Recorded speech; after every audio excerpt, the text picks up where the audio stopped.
Hello, hippophils. This is Shoshana with you again for another Horse Lilyco presentation, this time on the 7 characteristics of a good rider. I'm first going to preface this with a little disclaimer that this is by no means an exhaustive list. It merely reflects my personal journey and some of the things that I have learned and been taught along the way. Your list might differ. It might be the same. That's perfectly fine. And I would love to hear about some of your ideas in the comments below. With that out of the way, let's get started.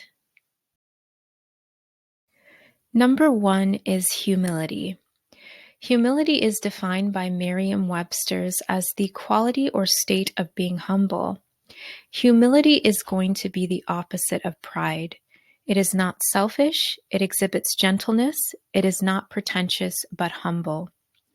Humility is what your horse possesses and what you must as well to connect with him. Even if you have the power or physical and mental acuity to exert undue influence over your horse, humility restrains this desire and rather seeks a partnership. It instead seeks to understand the nature of the horse and place value on him as a living, breathing creature. You also recognize that being an equestrian is not a right simply because humans have domesticated the equine. It is instead a privilege. It is my opinion that where humility rests, the other characteristics of a good equestrian can freely manifest.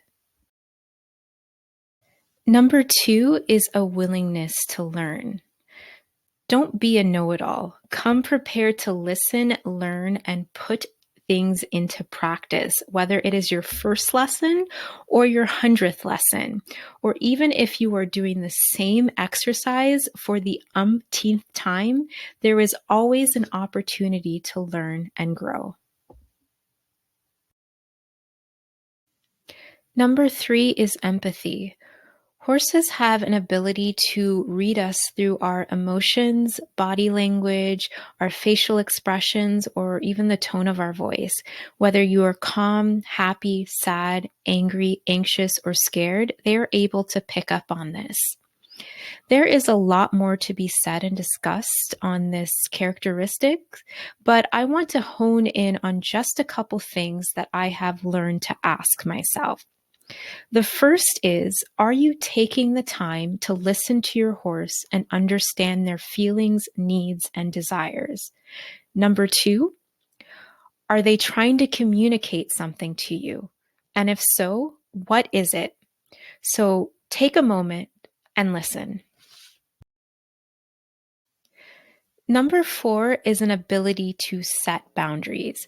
Now, this is something that we as human beings can struggle with in our day-to-day lives. However, horses have a pecking order, and you do not want to be at the bottom in their eyes. Further, a horse is a horse, and you are a human. You cannot logically allow a 1,000 plus pound creature to interact with you in the same manner it interacts, whether negatively or positively, with other horses. So, biting, whether in aggression or play, pushing into or infringing on your personal space, kicking, running you over to get to something, or just generally exhibiting a lack of respect for you or your authority are just some examples of behavior that you do not want to foster and set boundaries for. Now, setting boundaries does not only pertain to your horse's behavior as it affects you, but also to your behavior as it affects the horse. Don't do things that will set your horse up for failure later on. In other words, don't permit or teach quote unquote bad deeds because you find them cute or amusing, or you personally obtain a positive emotional response from a certain behavior. Additionally, learning to regulate your response is important. Yielding to abusive or callous behavior to correct or teach your horse is a boundary you should never ever cross. If you find yourself at this point, I strongly suggest that you step away immediately and take some time away from horses to work on whatever personal struggle or equestrian related issue that you're going through. Take the time to heal and or be educated about proper response and communication. And then come back when you're fully ready to deal with things as they need to be dealt with. Remember, your behavior and boundaries or lack thereof will affect the mental and physical state of the horses you work with. Number 5 is endurance. I see endurance working in 2 ways here. Number 1 is being able to push through the hard times as well as the good. Some lesson and riding days are going to be better than others. Sometimes you may fall off or are unable to get your body to do what it needs to do. Or some days your horse may have a bad day too. Number 2 relates to stamina.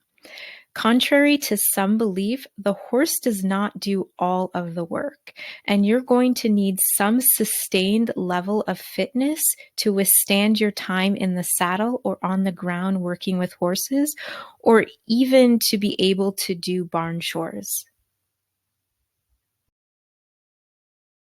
The number 6 quality is diligence. Hard work, persistence, and attentiveness are all needed, whether on the ground or in the saddle.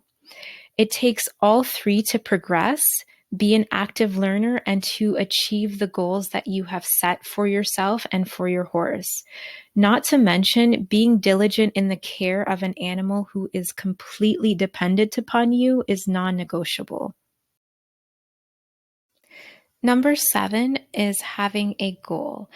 And touching briefly back on diligence, where some days are going to be better than others, there may be days where you feel like giving up or your confidence is shattered because of a bad fall, but try to remember why you started horseback riding to begin with.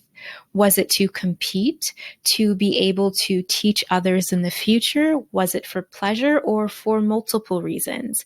What did you want to accomplish? Although goal accomplished dates may change, don't lose sight as to the why am I doing this? What do I want to achieve? And how am I going to get there? Start small. Maybe you can set a goal of being able to keep your heels down or being able to tack up by yourself without error. So take it day by day, week by week, month by month, year by year, and see how much you accomplish and grow as an equestrian.